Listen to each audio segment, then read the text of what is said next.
El siguiente es un espacio contratado. Radio Oriental no se responsabiliza por opiniones vertidas por conductores y entrevistados.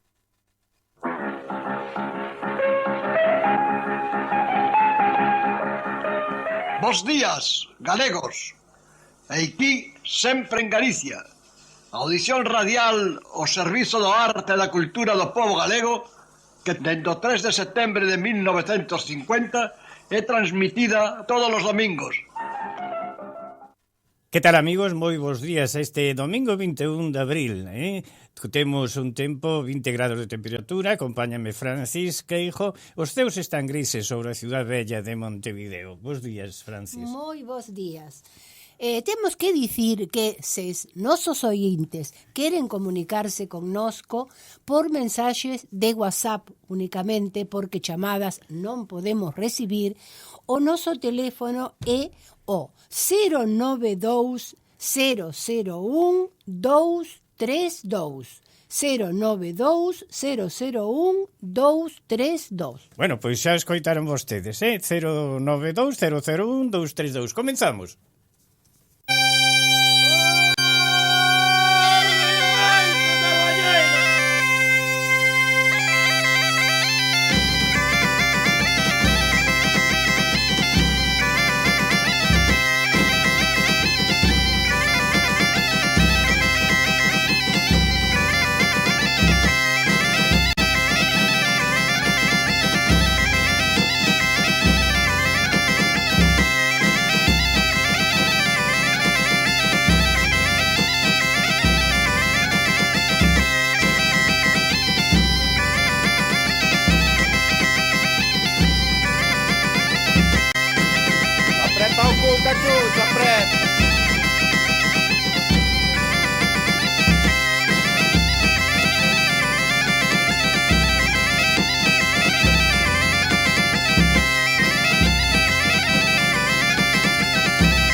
O pasado sábado 13 de abril tomou posesión do cargo como presidente da Xunta de Galicia Alfonso Rueda, no marco do Parque de Bonaval. Poucos lugares, amigos, están tan cargados de simbolismo galego como San Domingos de Bonaval, o vello mosteiro, en cuyas losas milenarias recordan as pisatas das sandalias dos vellos abates e peregrinos, abates dominicos e peregrinos que recorrían a Santiago dende todas as partes do universo. Alí tamén repousan as cinzas dos nosos galegos ilustres. Rosalía de Castro foi a primeira en ser trasladada alí o 25 de maio de 1891, e 6 anos despois da súa morte. O último dos nosos devanceiros ilustres en recibir sepultura en ese sagrado lugar foi Castelao, o 28 de xuño de 1984, trasladado dende Bos Aires a finales de 1950. Escintilaban as follas dos carballos do Parque de San Domingo cando o presidente xurou o cargo e pronunciou un discurso ataigado de amor a Galicia. A primeira decisión do presidente da Xunta con respecto á cultura foi desglosar a educación e incidir na importancia da lingua galega e asociala coa xuventude. Veremos se isto é acertado. Indiscutiblemente que o tema da xuventude non é menor, pero ten relación directa coa educación. Propiciar aos xóvenes unha liña directa de acción coa lingua galega pode ser o adecuado. Vista a actualidade dos xóvenes galegos, Galicia precisa medrar en conocemento e reconocemento de todo o cultural. apoiando as florecentes industrias que a cultura galega nos ofrece a diario. A Consellería de Educación correspóndelle a cometer estas tarefas, dedicando esforzos en procura de bons resultados, pero non centrándose solamente no que facer das cultores galegos, sino con miras máis alonxadas, tanto europeas como americanas. É unha encomenda nada fácil, claro, para Xosé López Campos, que será o persoeiro que se ocupe de cultura, pero tamén da nosa lingua e tamén da nosa xuventude. Vele aquí un caso contradictorio que quero contarlles e que define a dirección cultural que suliña a Xunta de Galicia. Pese a deixar fai meses a dirección do Bloque Nacionalista Galego, do que foi diputado, Bieito Lobeira non perdeu o carácter combativo que distinguiu a súa vida política coa súa acérrima defensa do idioma galego. Sen embargo, un profesor da chamada Universidade a Distancia acaba de suspendelo por facer o seu examen en lingua vernácula. Tras de varias sobresalientes en antropoloxía, este xoven, que fora asesor de Ana Pontón, suspendeu teoría psicolóxica, porque o docente non entendía o idioma utilizado que, según o examinador, non é el común a todos os alumnos. Lonxe de rendirse, Lobeira seguirá usando o galego para forzar un cambio democrático, que é precisamente o que prometeu o flamante presidente da Xunta de Galicia ao pé xusto ao pé do cadaleito de Castelao e de Rosalía.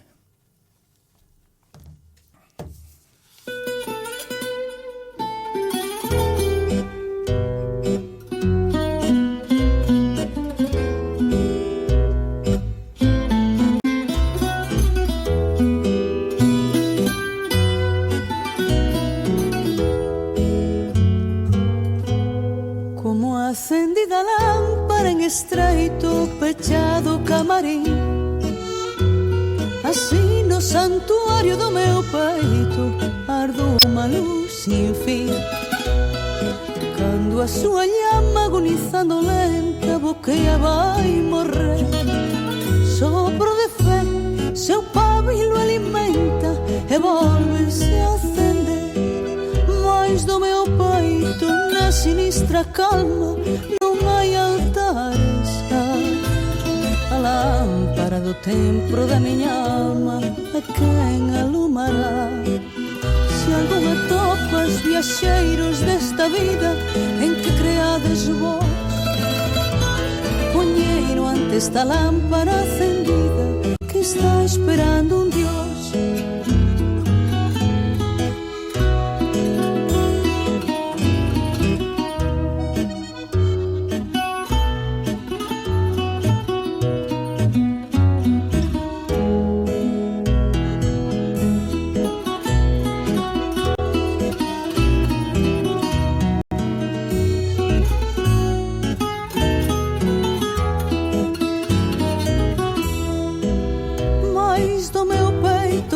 Sinistra calma, non hai altares. A lámpara do templo da miña alma a quen alumará?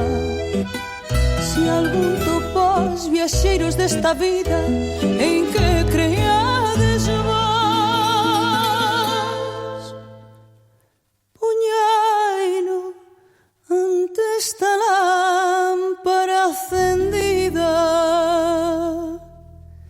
que está esperando un Dios.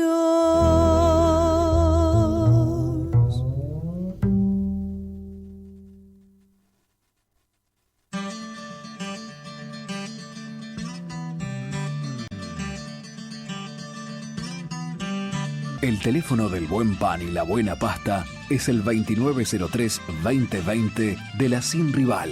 Envíos a todo Montevideo de toda la variedad de productos. La Sin Rival, Soriano 929, teléfono 2903-2020. Panificados y pastas como debe ser.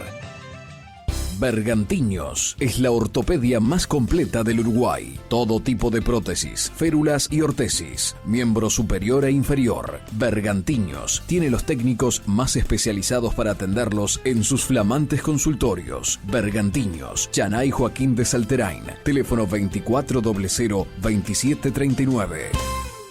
Atención gallegos, la mejor cocina gallega. Tapas, vinos y cervezas están en el Restobar Mitre.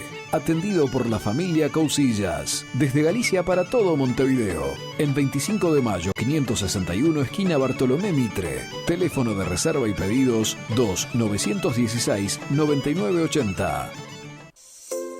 Hola, desde Cucha te queremos invitar a que formes parte de nuestra comunidad en YouTube. Cucha TV es nuestro canal de comunicación que te hará conocer de primera mano todas las novedades de tu compañía amiga.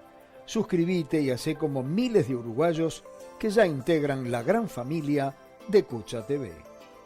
Cucha, siempre iremos contigo.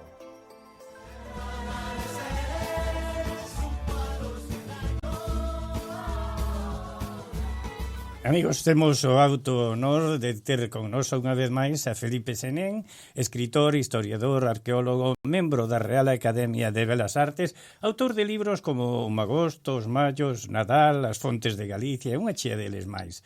Pero tamén da prehistoria e historia dos primeiros galegos. Falamos fai uns días con Senén, pero traicionounos un pouco o tempo da entrevista e soupounos un pouco mal doce sabor de boca quedounos, non?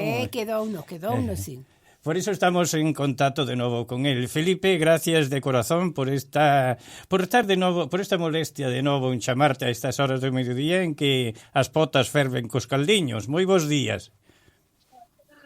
Pois moi ben presentado, e iso mismo digo eu, encantado de recibirme tan lonxe donde hai tanto espírito galego aínda vivo no Alenmar, non? En este momento estou en terras de Oroso, en Sigüeiro, un día moi primaveral que hasta casi se pode escoitar o cuco xa por aquí,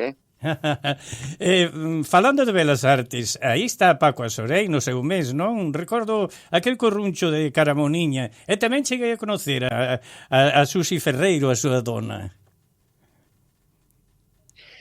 Sí, pois a Sorei é un dos grandes escultores, xa non diríamos solo de Galicia, senón a nivel universal. El que naceu en Cambados no ano 1889 e morreu en Santiago no ano 61. Foron 72 anos de vida. Unha vida que de rapaciño xa se lle daba pola escultura, por facer cruceiros e todo eso. O pai, que fora un emigrante precisamente en Argentina, que viñera enriquecido, montara en Cambados unha tienda de telas, pero non lle gustaba moito que o seu fillo se dedicara á escultura. Non tuvo outro remedio que metelo nunha escola de salesianos alá en Sarriá, en Cataluña, donde o rapaz aprendeu pintura, aprendeu escultura e a facer imaxes, sobre todo da Virxen patrona dos salesianos, non? E de aí, con esa aprendizaxe de anatomía, de telas, de escultura, pois foi evoluindo enormemente. Logo pasou de Sarriá, de Cataluña, a Baracaldo. En Baracaldo estuvo uns anos tamén facendo imaxes de María Auxiliadora e outros santiños que lle encargaban nos templos, e tuvo que irse a Madrid, alá polo ano 1909. Bueno, e en Madrid aí hai un ambiente intelectual, está Valle Inclán, está o arquitecto Antonio Palacios, está Llorens, e el, aínda que era moi introvertido, aprende moi ben de todos eles, non? Que buscaban unha arte con marca da nosa terra, non? E aí empeza a facer esas figuras que son tan expresivas da nosa terra, como é a Naiciña, a ofrenda a San Ramón, pero por fin, e aí xa Montevideo ten moitísima relación, no ano 26 preséntase a Medalla Nacional de Belas Artes. Xa se presentaron os anos anteriores e recibira o segundo premio e outros premios, non? Pero volve no ano 26 con dúas imaxes.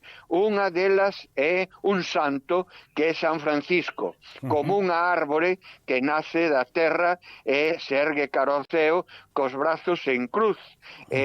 Ao rededor del o lobo, o carballo, unha imaxe imponente de carácter religioso. E ao lado deste santo presenta a santa que é o símbolo da raza, a muller espida, a muller labrega, traballadora, cas rodillas, as xeonllos casi desfeitos de traballar no chan fregando, cargada co xugo de vacas, a muller xunguida a terra e o traballo que é o simbolismo, que mira desafiante o espectador.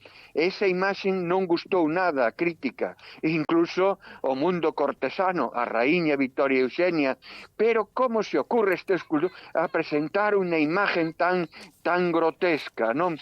Claro, era outro mundo, o mundo da corte, o mundo de vivir ben, o mundo dos parladoiros e dos cafés e de outras historias que nada tiñan que ver ca muller sometida ao traballo, que era a terra posta en pé camiñando, a nai galega, estas nais que todos tuvemos, ou unha avoa que estaba detrás do postigo da casa sempre esperando.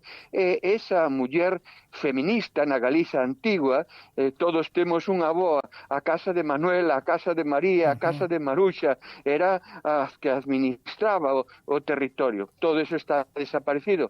Bueno, pois a Sorei levou o primeiro premio precisamente con San Francisco.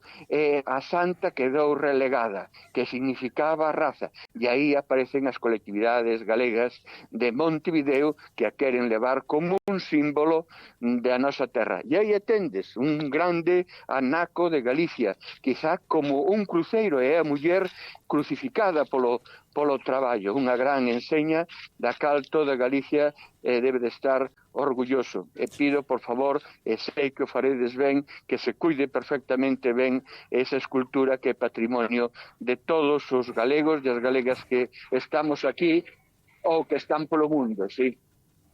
Está no Museo Zorrilla, está ben cuidada, Felipe. Non sodes da mesma xeneración, pero chegaches a conocer a Xocas, o heredeiro, chamado o heredeiro de nós, non? Bueno, home, eu se conocín a Xaquín Lorenzo, era como meu padriño, queríame moitísimo, axudoume moito e relanzoume, era un home moi solitario, un home moi introvertido, moi metido no mundo tradicional galego, na investigación, o mellor traballo que hai sobre o carro galego, as moitas variedades, máis de 100 variedades de carro galego, os tipos de xugos, e claro, o idioma galego está en función de moitos trebellos da nosa terra, que claro, polo movimento industrial se foron facendo.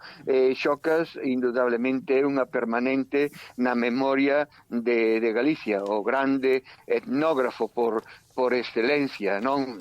Galiza, a terra dos cruceiros, a terra dos cabaceiros, das eiras, dos fornos de pan, dos muiños, e de tanto que ten que ver co mundo agrario, pois o gran estudoso foi Xaquín Lorenzo, o Xocas, que ao fin e ao cabo, dentro da xeneración nos discípulo de Vicente Risco, do Otero Pedrallo, de Cuevillas, era o máis novo de todos, non? Claro, sí.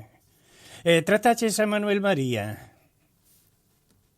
Bueno, Manuel María, vaya se o tratei. Manuel María, ademais, era o meu compadre, tenme dedicado moitos libros, camiñamos por moitos sitios enxergando a terra, e esa palabra enxergar é poñer os 5 sentidos máis a sabiduría.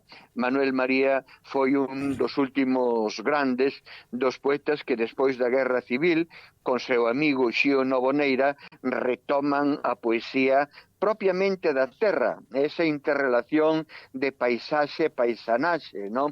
Manuel María sempre dicía que o seu lugar de ida e volta indudablemente era a Terra Chá, e ali donde el fora medía co seu sistema métrico decimal da Terra Chá. Por exemplo, veía o río Arno, o Danubio, e el dicía e comparaba sempre co río Miño. Hoxe, pois, é unha grandeza decir que a Fundación Manuel María, a través da súa viuda, que finou xa fai case un ano, Saleta, rehabilitou a casa natal de Manuel María en Outeiro de Rei e fixo unha casa museo onde está os seus orixinais, a súa obra, as coleccións de arte que tiña, e entre esas coleccións de arte, pois mesmo na cama onde naceu Manuel María, sobre ela, sobre o seu cabezal, hai un cuadro meu que é unha piedad, é unha nai que ten no colo a un fillo totalmente morto, non? É unha cousa moi desgarradora.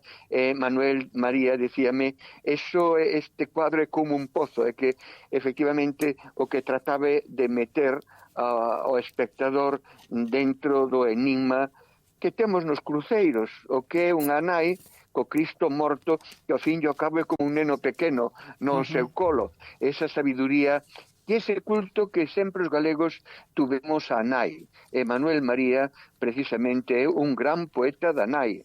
Admiraba enormemente e seguía sempre a súa nai, a señora pastora de Outeiro de Rei, non? Xa digo, esas últimas mulleres que a súa cara envolta nun pano, nunha pañoleta, con os grandes pendientes de aro dourado, esa dignidade antigua que tiñan moitas mulleres galegas, e que, por certo, nas súas esculturas a Sorei. Era a poesía de Manuel María moi metida na paisaxe, ese interrelación. Vou a recordarche unha frase. Mismo Manuel María decía que a palabra... Sí? Vou a recordarche unha frase túa. As romerías son un ben común que abren camiños novos e que non podemos deixar de perder. Pérdense as romerías. Bueno, a Galicia foi un país moi sabio, e hai que dicir, como dicía Vicente Risco, que en Galicia hai dúas ramas importantes. Unha delas é o mundo céltico, o mundo da paisaxe, o panteísmo, o culto ás fontes que brotan auga e que din que curan, as carballeiras, os árboles, o culto ás grandes penedas que están aí.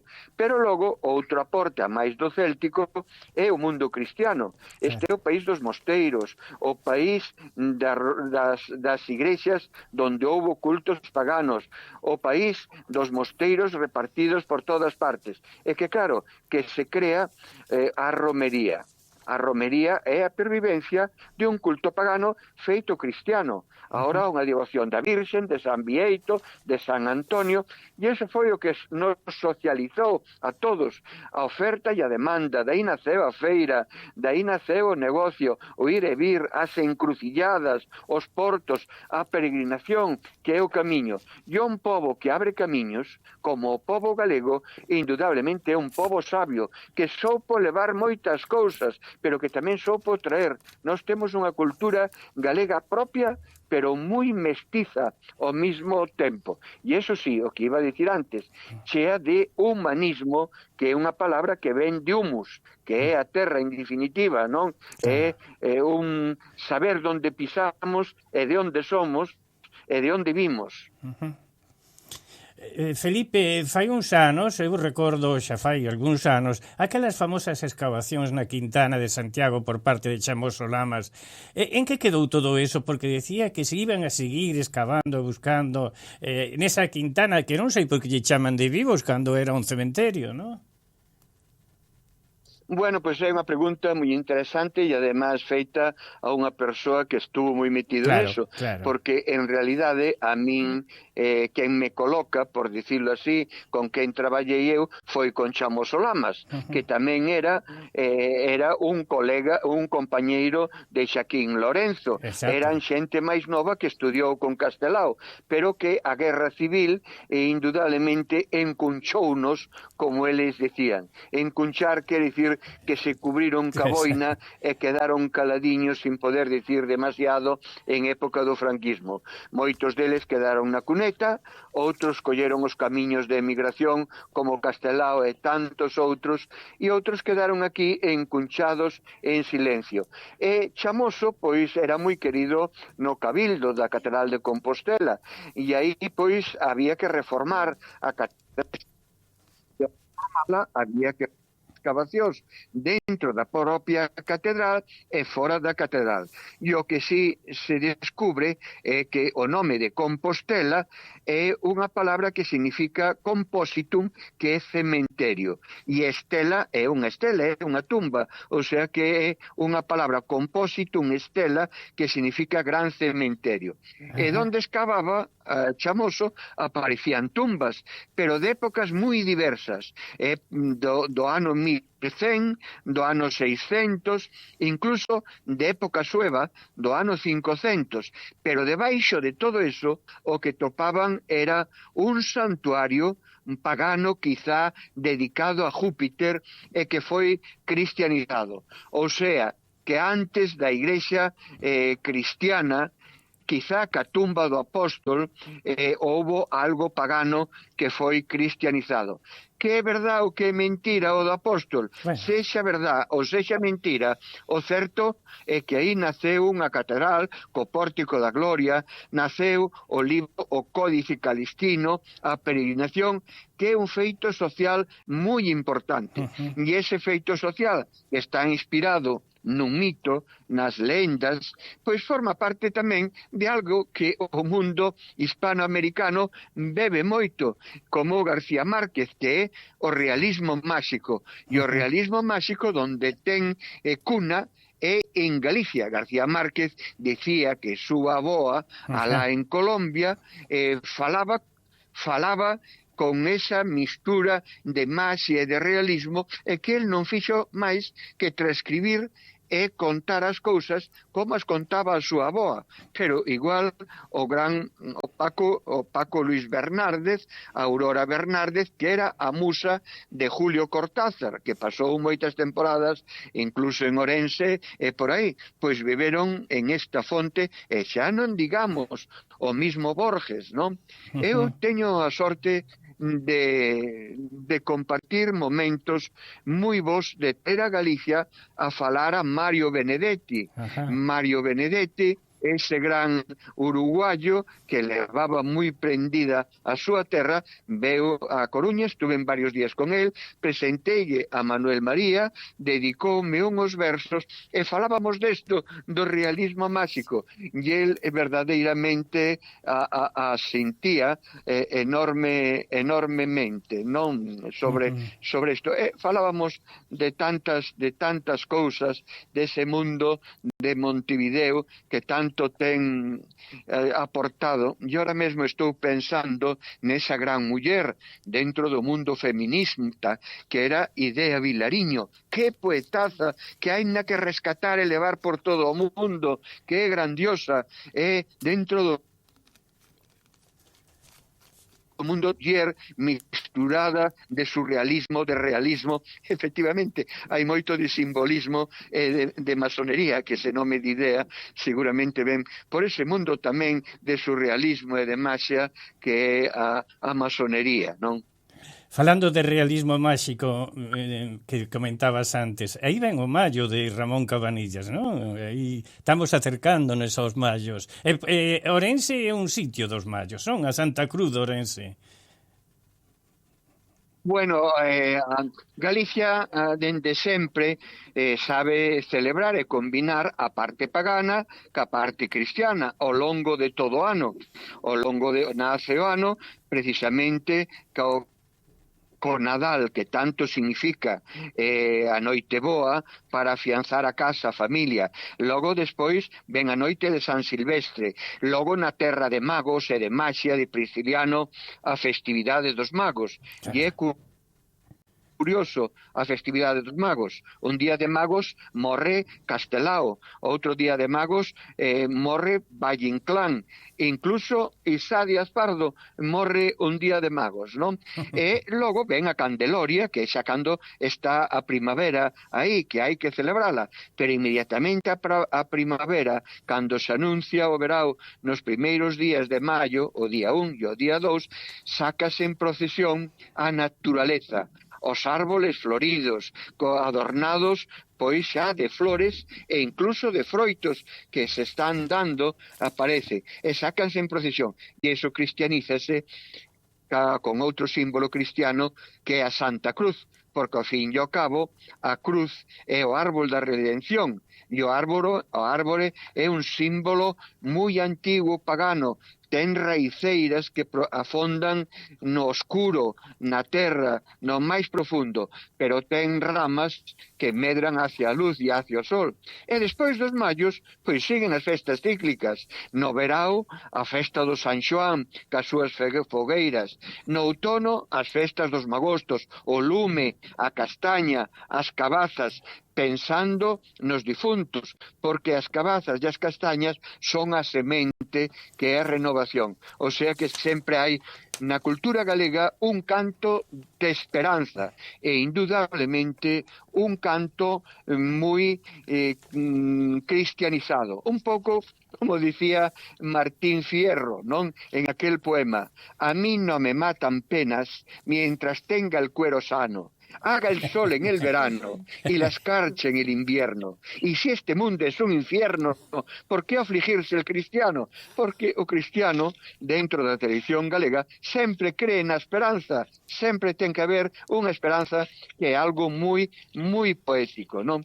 E iso tamén o tiña Mario Benedetti, non? Estamos recibindo unha chea de chamadas, saludándote, Felipe, porque a verdad que o tempo pasa, pero dá gusto escoitar a este cultísimo galego, amigos, que temos hoxe o agrado de ter aquí por segunda vez, e que creemos que non será a última, porque ainda nos ten que falar do magosto, tennos que falar das fontes de Galicia, tennos que falar dos hórreos, tennos que falar daqueles primeiros galegos que ocuparon a nosa terra.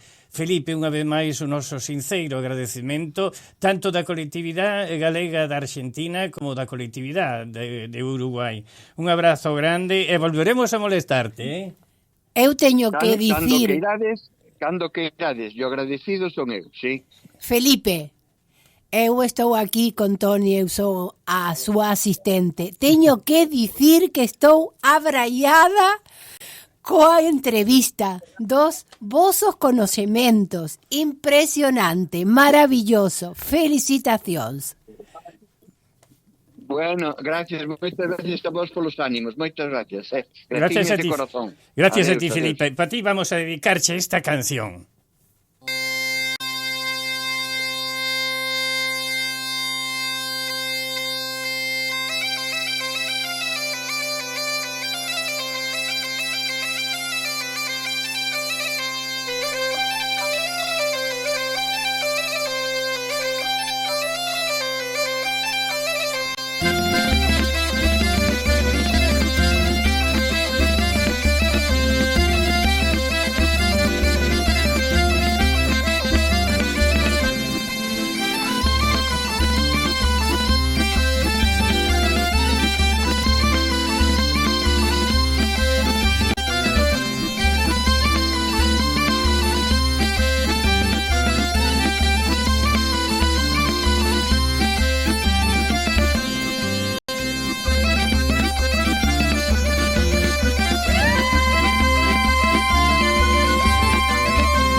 En Barraca Punta de Rieles encuentra materiales de construcción y electrodomésticos de las mejores marcas. Barraca Punta de Rieles, de Eliseo Rivero, más de 60 años apoyando obras sociales. Camino Maldonado, kilómetro 13500, teléfono 2514-5769.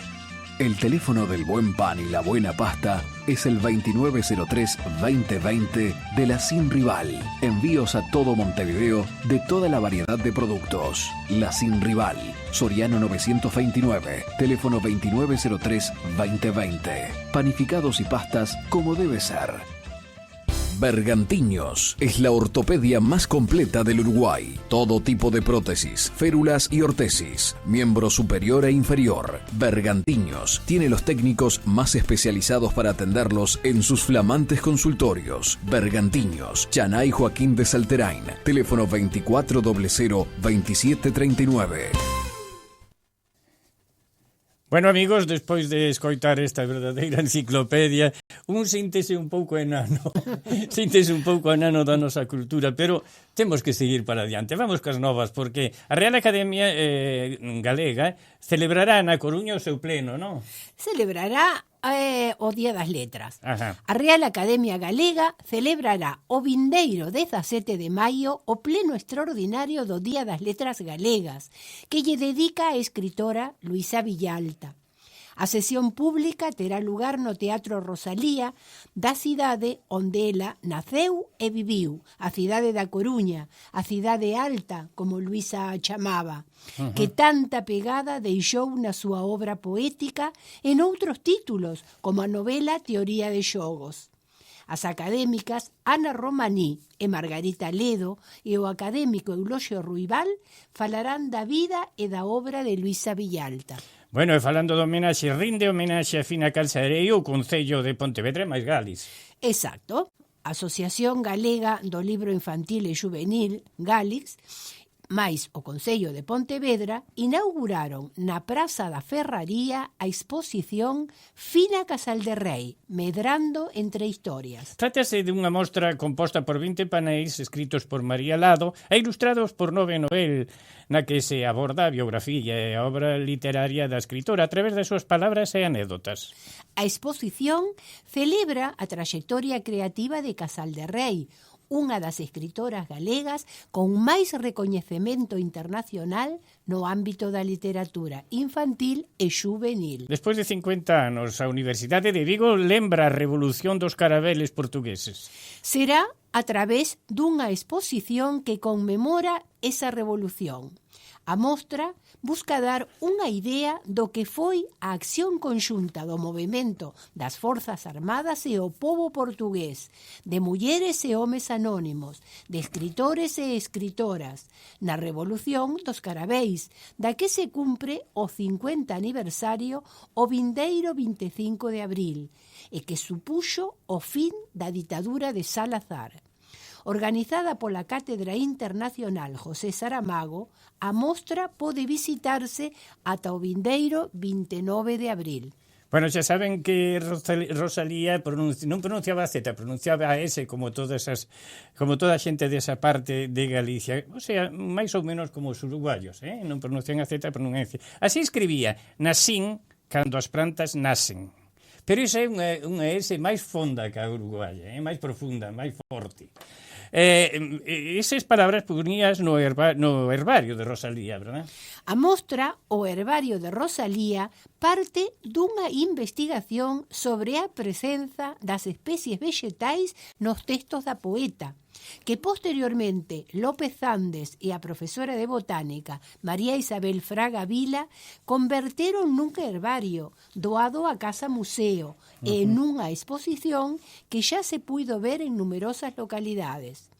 A exposición consta de 40 imaxes agrupadas en 5 seccións: rosas, ervas do campo florido, erviñas do campo santo, árbores e outras flores, plantas e especies comestibles. Bueno, falábamos con Senén dos mallos, pois aí está, é un concurso de coplas en Allariz.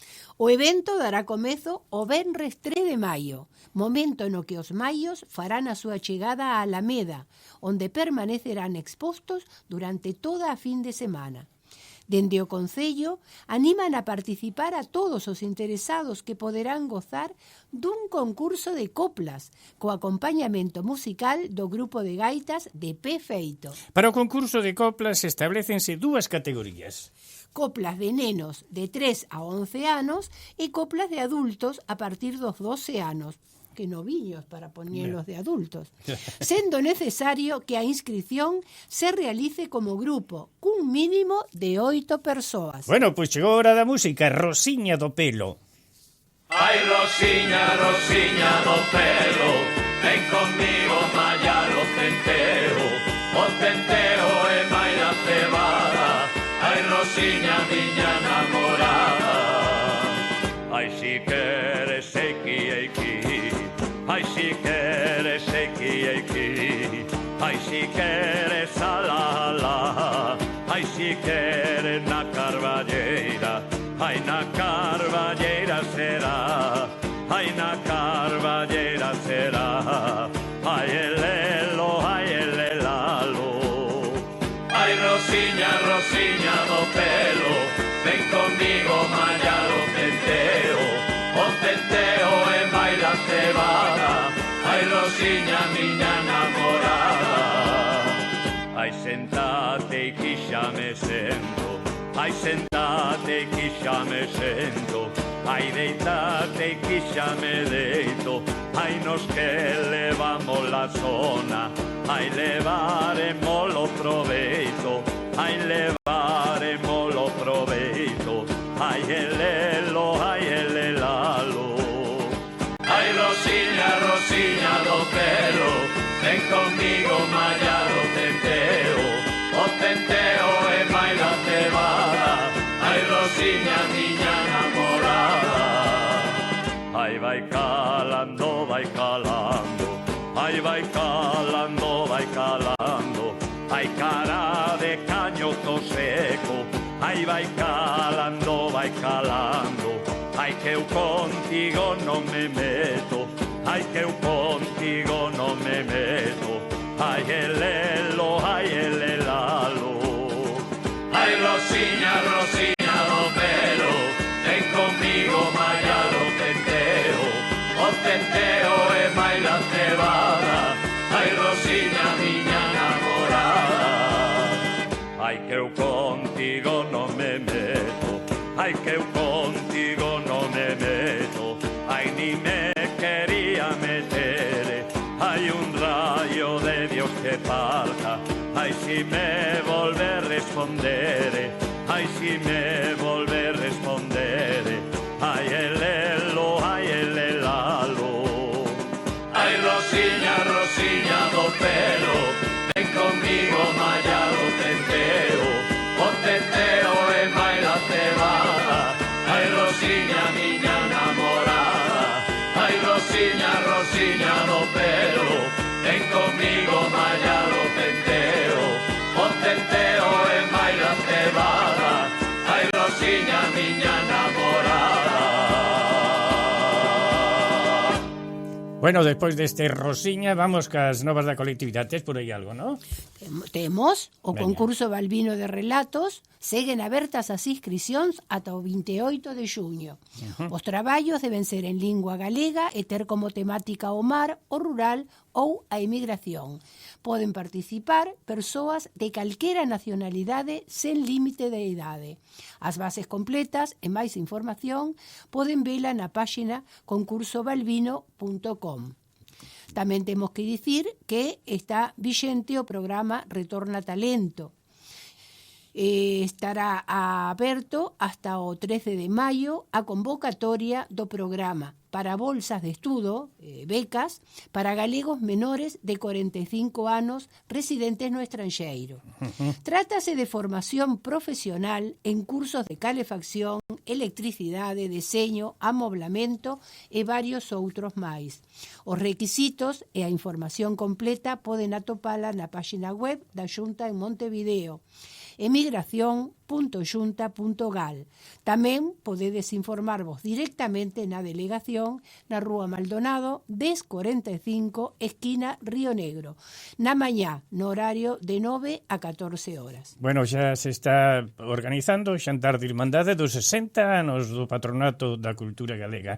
Vai nos falar agora máis sobre o patronato. E así é, será o 8 de xuño na sede de Alma Galega. Aí está. Tedes tempo aínda, pero ide xa reservando o día sábado 8 de xuño para o xantar aniversario, que son 60 anos do patronato. Pero hai máis novas, non? Pero hai máis novas. Temos máis novas. O 3 de maio, este venres que ven, non o outro venres, teremos a actividade de contacontos chamada "E que oficio le pondremos?". Vai ser unha actividade moi interesante porque ademais de contos que sempre son en galego, en castelán, tamén vai haber relatos de vida. Sigue aumentando a xente de contacontos, sí? Sí, contacontos ten moitísima xente. A propósito de iso, que veña máis. Claro, vamos a recordar a xente que ainda se pode anotar os cursos todos. Todos os cursos poden anotarse, os cursos xa comenzaron todos, pero poden anotarse porque aínda é moi noviño, claro, o que hai pouco que empezaron. Ese moi pouquiño que empezaron e poden reenganchar sen ningún problema. Danos os teléfonos, Francis. Que os teléfonos para comunicarse co patronato son o directo 2-908 0673, o móvil 098 839 824, o mail pcgalega@gmail.com. E para comunicarse connosco, con nosa audición, por mensaxe de WhatsApp polo móvil 092 001 232, e no mail SempreGalicia, todo xuntiño, sempreGalicia.pfg@gmail.com. Bueno, chegou o momento de mover o corpo, e ven a rumboia.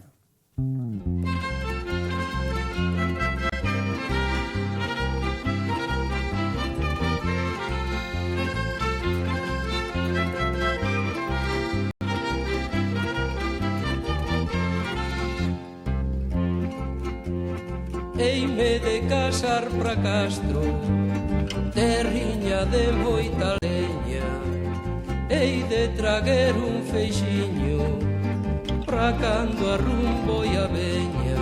Anda Xuana, ardecha Troia, vente conmigo bailaremos la rumboia. Viva rumboia, rumboia viva, viva rumboia, aunque sea noite e día.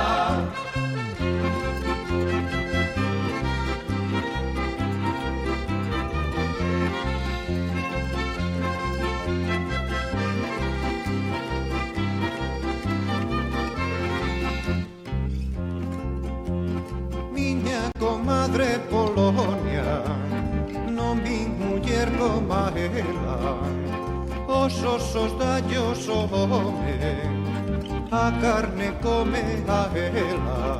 O lindo, o miña xoia, imos a Lugo bailaremos la rumboia. Viva rumboia, rumboia viva, viva rumboia, rumboia da miña vida.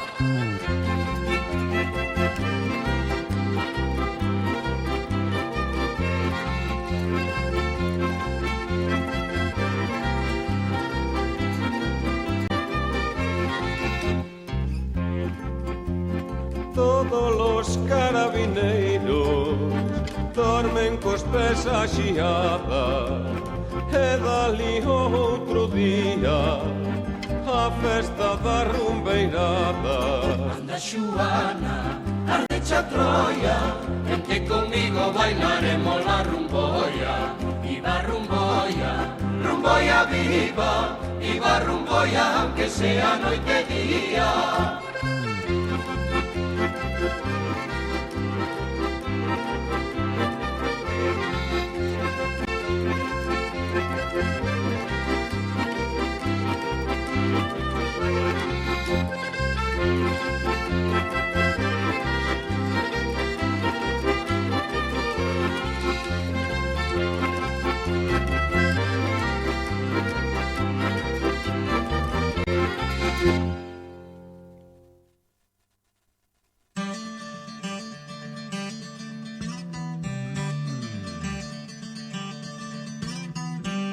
El teléfono del buen pan y la buena pasta es el 2903-2020 de la Sin Rival.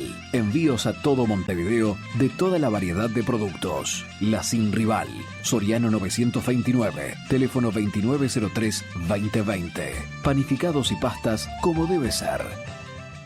Bergantiños es la ortopedia más completa del Uruguay. Todo tipo de prótesis, férulas y ortesis, miembro superior e inferior. Bergantiños tiene los técnicos más especializados para atenderlos en sus flamantes consultorios. Bergantiños, Chanay Joaquín de Salterain, teléfono 2400-2739.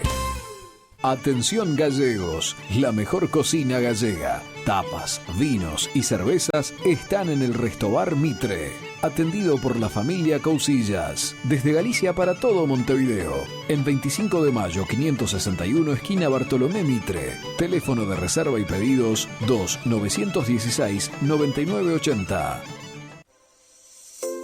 Hola, desde Cucha te queremos invitar a que formes parte de nuestra comunidad en YouTube. Cucha TV es nuestro canal de comunicación que te hará conocer de primera mano todas las novedades de tu compañía amiga. Suscríbete y hacé como miles de uruguayos que ya integran la gran familia de Cucha TV. Cucha, siempre iremos contigo.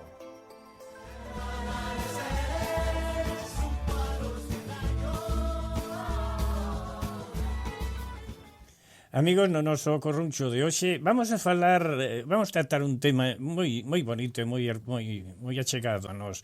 Unha galega que ten unha profesión ben atípica. Chámase Ézara Xunqueira, a galega que capitanea a exploración española en Marte. E o seu dron voará no planeta vermello. Cando de pequena, na súa redondela natal, preguntábanlle que quería ser de maior, a súa resposta era clara e contundente. Quero ser astronauta, dicía a todo aquel que lle expoñía a cuestión. O día de hoxe, con 27 anos, Xunqueira segue dando a mesma resposta. Cando cumpriu a súa maioría de idade, esta moza galega deixou atrás a súa localidade natal de Redondela, como decía Francis, para iniciar unha nova vida en Madrid, onde o abanico de posibilidades laborais no mundo da aeronáutica e o sector aeroespacial era moito máis amplo.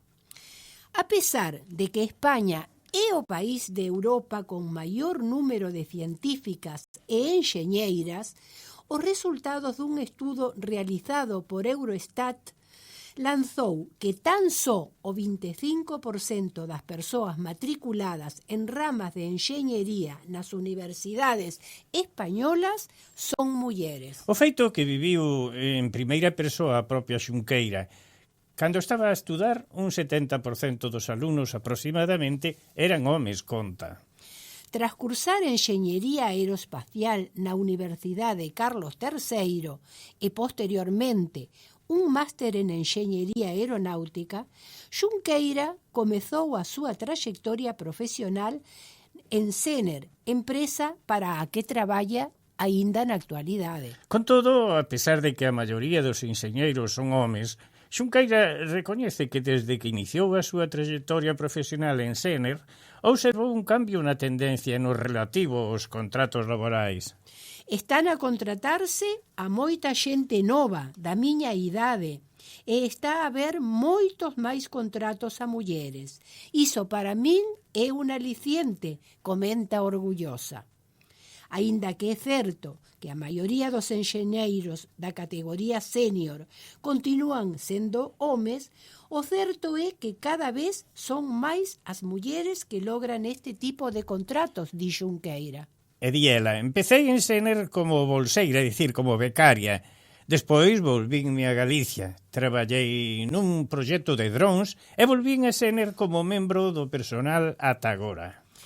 Eu sabía que Sener conseguira o proxecto aerial para deseñar un prototipo de vehículo aéreo non tripulado, ou sexa, un dron, capaz de voar na atmósfera marciana de baixas densidades e presión e baixas temperaturas. Claro. Entón, preguntei se podía estar nese proxecto. Despois dun tempo que o valoraron, dixéronme que sí, conta. Xunqueira foi a elixida para liderar o proxecto. Entre as cousas que máis destaca Xunqueira é o valor e a importancia do traballo dos seus compañeiros. Aínda que ela é a única muller dentro do equipo, non se esquece nunca deles e resalta constantemente as horas de esforzo e de traballo que dedica no proxecto. Ela afirma que se o proxecto é exitoso non será só cousa súa e que Juan, Guillermo e Rafa tamén formarán parte como os autores dunha fazaña que podría chegar a considerarse histórica. Se todo sae ben, o dron deseñado por Xunqueira e o seu equipo podería converterse no primeiro a nivel europeo en voar a Marte e alcanzar unha fazaña só conseguida ata agora pola NASA. Tal e como ela mesma asegura, trátase de un dos proxectos máis innovadores do sector aeroespacial. Que che pareceu, Francis, isto? Increíble. Increíble, un muchacha xoven, Que... Xoven, completamente, 27 anos. Moi ben, moi ben. Bueno, pois felicitacións tamén para Xunqueira Ézara, unha muller que, que capitanea a exploración a Marte, co seu dron ao redor do planeta vermello, un dron galego. Que cousa non fai un galego? Claro que sí, claro que sí. Vamos a escoitar unha canción, Meu amor mariñeiro.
Foi todo por hoxe, amigos. Recordade que aínda podes formar parte de algún dos moitos obradoiros que imparte o noso Patronato da Cultura Galega. Faite socio desa dignísima institución galega.